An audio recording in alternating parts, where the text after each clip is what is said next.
Assalamualaikum warahmatullahi wabarakatuh. Kaum muslimin dan muslimat dimanapun Anda berada, pada kesempatan kali ini kita masuk kembali untuk membacakan buku Fikih Bulan Syawal, buku yang ditulis oleh Ustadz Muhammad Abdu Tuasikal. Pada kesempatan ini kita sudah masuk di halaman ke-27 tentang qada puasa. Siapa yang tidak berpuasa di bulan Ramadan karena sakit atau bersafar, maka ia wajib mengqadha sesuai jumlah hari yang ia tidak berpuasa. Allah Subhanahu wa taala berfirman, "Wa man kana maridun aw ala safarin fa'iddatul min ayyamin ukhar." Dan barang siapa sakit atau dalam perjalanan lalu ia berbuka, maka wajiblah baginya berpuasa sebanyak hari yang ditinggalkannya pada hari-hari yang lain. Quran Surat Al-Baqarah ayat 185. Beberapa aturan qada puasa. Yang pertama, jika ada yang luput dari berpuasa selama setahun penuh, ia harus mengqada sebulan.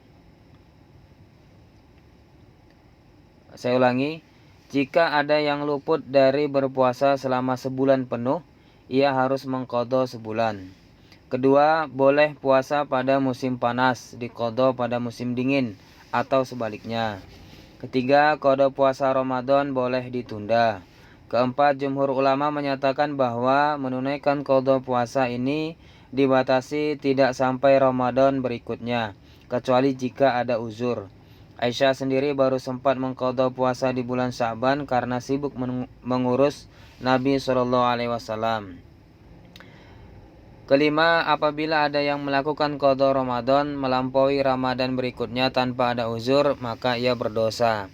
Dari Abu Salamah radhiyallahu anhu, ia mendengar Aisyah radhiyallahu anha mengatakan, "Aku dahulu punya kewajiban puasa. Aku tidaklah bisa membayar utang puasa tersebut kecuali pada bulan Sya'ban." Hadis riwayat Bukhari dan Muslim. Dalam riwayat Muslim disebutkan, "Aku dahulu punya kewajiban puasa, aku tidaklah bisa membayar utang puasa tersebut kecuali pada bulan Sya'ban karena kesibukan dengan Rasulullah SAW." Kemudian yang keenam, yang harus dilakukan ketika menunda qadha Ramadan melampaui Ramadan berikutnya adalah mengqadha. Yang pertama mengqadha dan yang kedua menunaikan fidyah atau memberi makan kepada orang miskin untuk setiap hari puasa. Hal ini berdasarkan pendapat dari Ibnu Abbas, Ibnu Umar, dan Abu Hurairah radhiyallahu anhum. Fidyah ini dilakukan karena sebab menunda. Adapun fidyah untuk wanita hamil dan menyusui di samping menunaikan qadha disebabkan karena kemuliaan waktu puasa di bulan Ramadan. Adapun fidyah untuk yang sudah berusia lanjut karena memang tidak bisa berpuasa lagi. Ketujuh, yang menunda qadha puasa sampai melampaui Ramadan berikutnya bisa membayarkan fidyah terlebih dahulu kemudian mengqadha puasa. Beberapa aturan qadha puasa ini diringkas dari kitab Al-Mawsu'ah Al-Fiqhiyah. Beberapa catatan tentang qadha puasa. Yang pertama, qadha Ramadan sebaiknya dilakukan dengan segera tanpa ditunda-tunda berdasarkan firman Allah Subhanahu wa taala, "Ulaika yusari'una fil khairati wa hum laha sabiqun." Mereka itu bersegera untuk mendapat kebaikan-kebaikan dan merekalah orang yang segera memperolehnya. Quran Surat Al-Mu'minun ayat 61. Yang kedua, qadha puasa tidak boleh dibatalkan kecuali jika ada uzur yang dibolehkan sebagaimana halnya puasa Ramadan. Ketiga, tidak wajib membayar qadha puasa secara berturut-turut, boleh saja secara terpisah. Karena dalam ayat diperintahkan dengan perintah umum. Fa'iddatum min ayyamin ukhar, maka wajiblah baginya berpuasa sebanyak hari yang ditinggalkannya itu pada hari-hari yang lain. Ibnu Abbas radhiyallahu anhuma mengatakan tidak mengapa jika dalam mengqadha puasa tidak berurutan. Ini dikeluarkan oleh Bukhari secara mu'allaq dan juga dikeluarkan oleh Abdur Razak dalam musannafnya dengan sanad yang sahih. Keempat, qada puasa tetap wajib berniat di malam hari sebelum subuh, sebagaimana kewajiban dalam puasa Ramadan. Puasa wajib harus ada niat di malam hari sebelum subuh, berbeda dengan puasa sunnah yang boleh berniat di pagi hari. Dari Hafsah Ummul Mukminin radhiyallahu anha bahwa Nabi Shallallahu alaihi wasallam bersabda, barang siapa yang tidak berniat di malam hari sebelum fajar, maka tidak ada puasa untuknya. Adapun puasa sunnah seperti puasa Syawal boleh berniat dari pagi hari hingga waktu zawal, yaitu matahari tergelincir ke barat. Hal ini sebagaimana disebutkan dalam sebuah hadis berikut dari Aisyah Ummul Mukminin radhiyallahu anha, ia berkata, Nabi Shallallahu alaihi wasallam pernah menemuiku pada suatu hari, lantas beliau berkata, apakah kalian memiliki sesuatu untuk dimakan? Kami pun menjawab, tidak ada. Beliau pun berkata, kalau begitu saya puasa saja sejak sekarang. Kemudian di hari lain beliau menemui kami, lalu kami katakan pada beliau, kami baru saja dihadiahkan hais, jenis makanan berisi campuran kurma, samin dan tepung. Lantas beliau bersabda, berikan makanan tersebut padaku, padahal tadi pagi aku sudah berniat puasa. Lalu beliau menyantapnya. Imam Nawawi membawakan judul bab untuk hadis di atas, bolehnya berniat di siang hari sebelum zawal untuk puasa sunnah. Boleh pula membatalkan puasa sunnah tanpa ada uzur, namun lebih baik adalah menyempurnakannya. Hadis di atas diriwayatkan oleh Muslim. Imam Nawawi juga berkata, menurut jumhur ulama atau mayoritas ulama, puasa sunnah boleh berniat di siang hari sebelum waktu zawal. Kelima, ketika ada yang melakukan qada puasa lalu berhubungan intim di siang harinya, maka tidak ada kewajiban kafarat. Yang ada hanyalah qada disertai dengan taubat. Kafarat berat yaitu memerdekakan seorang budak. Jika tidak mampu berarti berpuasa 2 bulan berturut-turut. Jika tidak mampu berarti memberi makan pada 60 orang miskin. Hanya berlaku untuk puasa Ramadan saja. Meninggal dunia lantas memiliki utang puasa. Dari Aisyah radhiyallahu anha, Nabi sallallahu alaihi wasallam bersabda, man mata wa alaihi syamun soma anhu waliyuhu. Barang siapa yang meninggal dunia lantas masih memiliki utang puasa, maka keluarga dekatnya walau bukan ahli waris yang memuasakan dirinya. Hadis riwayat Bukhari dan Muslim.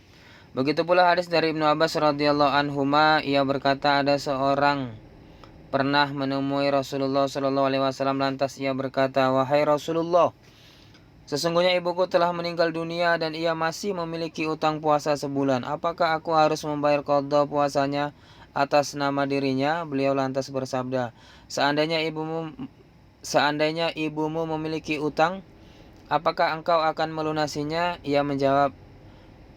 Beliau lalu bersabda, iya, jawabnya. Beliau lalu bersabda, utang Allah lebih berhak untuk dilunasi.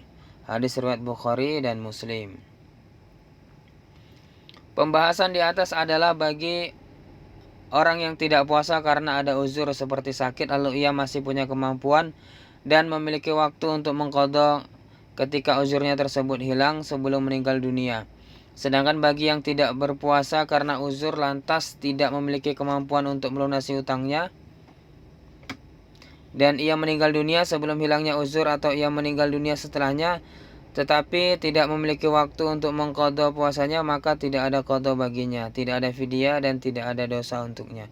Demikian keterangan dari Syekh Mustafa Al-Bugha yang menulis sarikan dari At-Tahzib fi Abdillah Matan Al-Ghayah wa At-Taqrib.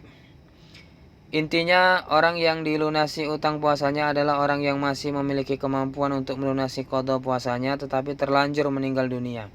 Sedangkan orang yang tidak memiliki kemampuan, tidak memiliki kesempatan untuk mengqadha lalu meninggal dunia, maka tidak ada perintah qadha bagi ahli waris, tidak ada kewajiban fidyah dan juga tidak ada dosa baginya. Imam Nawawi rahimahullah menjelaskan, barang siapa masih memiliki utang puasa Ramadan, ia belum sempat melunasinya lantas meninggal dunia, maka perlu dirinci.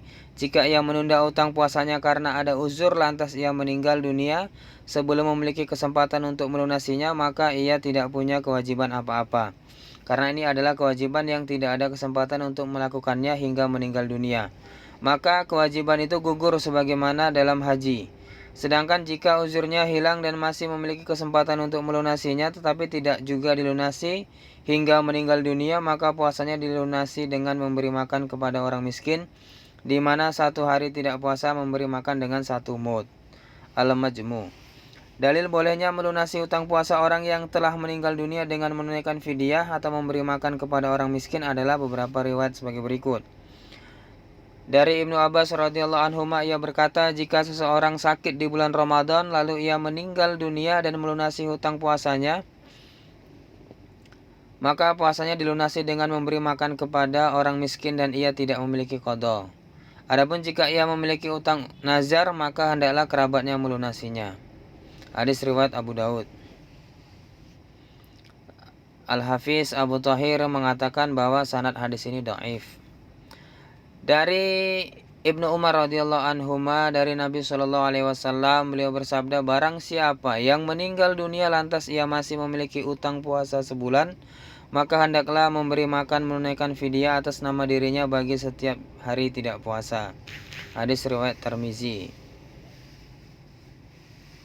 Imam Syafi'i dalam pendapat lamanya mewajibkan bagi yang meninggal dunia lantas masih memiliki utang puasa tidak diharuskan dilunasi dengan memberi makan fidyah, tetapi boleh bagi kerabatnya melunasi utangnya dengan berpuasa atas nama dirinya. Bahkan pendapat inilah yang disunnahkan sebagaimana dinukil dari Imam Nawawi dari Syarh Sahih Muslim.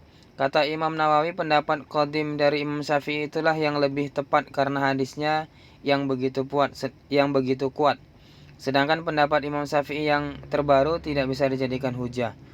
Dukungan karena hadis yang membicarakan memberi makan bagi orang yang meninggal dunia lantas masih memiliki utang puasa adalah hadis dhaif. Wallahu alam. Demikian nukilan kami dari Kifayah Al-Ahyar. Intinya, orang yang punya utang puasa dan terlanjur meninggal dunia sebelum utangnya dilunasi, maka bisa ditempuh dengan dua cara. Satu, membayar utang puasa dengan kerabatnya melakukan puasa, dan yang kedua menunaikan fidyah dengan memberi makan kepada orang miskin. Cara pertama ini lebih baik sebagaimana penguatan pendapat di atas. Apakah kalau tidak puasa lalu meninggal dunia selalu dibayarkan qada? Siapa saja yang mengakhirkan qada Ramadan, begitu pula nazar dan kafarat karena ada uzur di mana sakit atau safarnya yang mubah harus berlanjut hingga meninggal dunia dan tidak ada waktu untuk mengqada, maka tidak ada kewajiban qada sama sekali. Keluarganya pun tidak perlu menunaikan qada maupun fidyah, karena ia bukan orang yang taksir, lalai, dan ia tidak berdosa. Alasannya ia tidak dikenakan kewajiban sampai akhirnya meninggal dunia, hukum wajib jadi gugur. Jika ada yang punya uzur lantas tidak puasa lalu uzur tersebut hilang, seperti orang sakit kembali lagi sehat, kemudian utang puasa belum juga dibayarkan, menurut pendapat Syafi'iyah yang lama atau yang qadim dan jadi pilihan Imam Nawawi, walinya keluarganya memuasakan dirinya. Ini bisa dilihat dalam kitab Al-Mawsu'ah Al-Fiqhiyah. Masalah puasa qada atau puasa Syawal bagi muslimah yang Ramadan tidak bisa puasa penuh karena haid. Apakah sah mendahulukan puasa Syawal bagi orang yang tidak berpuasa pada bulan Ramadan karena ada uzur seperti haid dan semacamnya, atau tanpa ada uzur?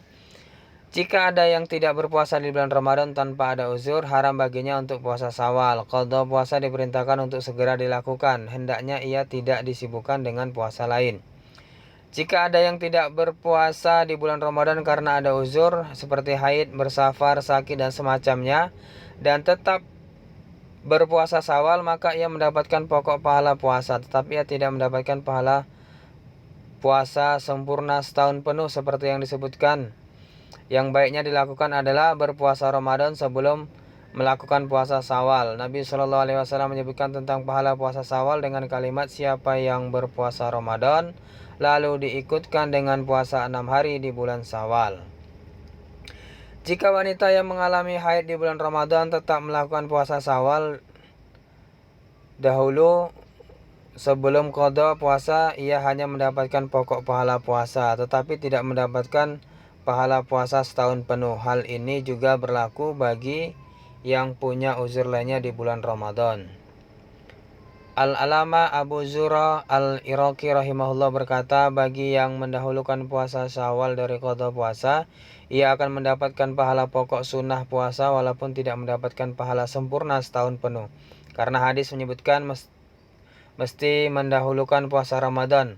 Namun jika qada puasa karena tidak berpuasa tanpa uzur, maka haram baginya berpuasa Syawal.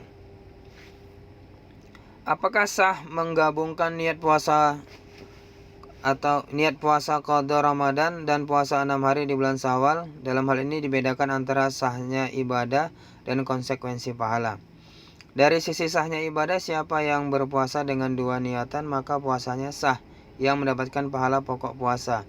Dari sisi pahala, ia tidak mendapatkan pahala puasa Syawal setahun penuh berpuasa karena Nabi Shallallahu Alaihi Wasallam mensyaratkan berpuasa Ramadan dulu lalu berpuasa Syawal. Dalam mazhab Syafi'i, menggabungkan dua niat ada beberapa bentuk sebagai berikut. Bentuk pertama, menggabungkan dua niat, yakni niat qada dan niat puasa 6 hari Syawal. Maka pahala qada dan pahala sunnah 6 hari Syawal tetap dapat. Demikian ada kesamaan antara pendapat Ar-Ramli dan Al-Haytami. Bentuk kedua, hanya berniat qada, sedangkan puasa Syawal diniatkan untuk ditunda setelah qada, maka pahala yang diperoleh hanya qada saja, sedangkan pahala puasa 6 hari yang di bulan Syawal tidak didapatkan. Dalam hal ini Al-Haytami dan Ar-Ramli bersepakat. Bentuk ketiga, hanya berniat qada tetapi tidak berniat puasa Syawal.